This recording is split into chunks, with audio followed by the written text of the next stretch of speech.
இப்போ வந்து நம்ம வெண்டைக்காய் வேர்க்கடலை போட்டு எப்படி பொரியல் பண்ணலான்னு பார்க்கலாம். அதுக்கு வெண்டைக்காயை நல்லா அலசிட்டு ஃபேனில் காய வச்சு எடுத்துக்கலாம். அதுக்கப்புறம் நம்ம பொடிசாக கட் பண்ணி எடுத்து தயாராக வச்சுக்கலாம்.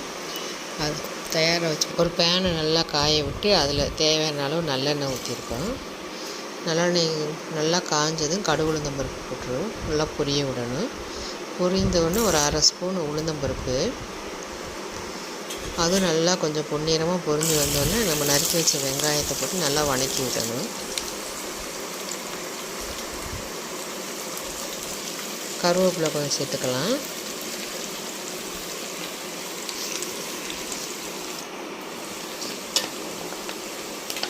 நல்லா வதக்கி விட்டு இப்போ கலர் கொஞ்சம் மாறினது பார்த்தா நம்மளுக்கு தெரியும், பொன்னிறமாக வந்திருக்கும்.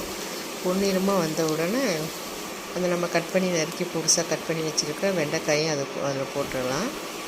போட்டு நல்லா கிளறி விடலாம். போட்டு நல்லா ஒன்று போல் கிளறி விடலாம்.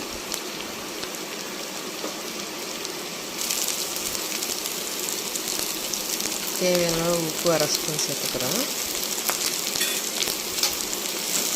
இப்போ வந்து நம்ம வெண்டைக்காய் நல்லா வதங்கி வர்ற வரைக்கும் பொடி எதுவும் சேர்க்கக்கூடாது. இப்போயே நம்ம பொடி போட்டோம்னா அடி பிடிச்சிட்டே இருக்கும் மிளகாத்தூள் சேர்க்கும்போது. அதனால் நல்லா வதங்கி வர்ற வரைக்கும் நம்ம மிளகாத்தூள் சேர்க்காம நல்லா வதக்கி விடணும்.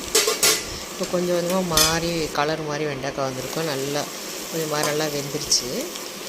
அந்த ஈரப்பதம்லாம் போய் நல்லா வதங்கினது நல்லா தெரியும். அதுக்கப்புறம் நம்ம மிளகாத்தூள் சேர்க்குறோம். மிளகாத்தூள் சேர்த்து நல்லா ஒன்று போல் கிளறி விட்டுறணும். அதுக்கப்புறம் நம்ம வறுத்து உடச்சி வச்ச வேர்க்கடலையை தூவி விட்டு நல்லா ஒன்று போல் கிளறி விடணும்.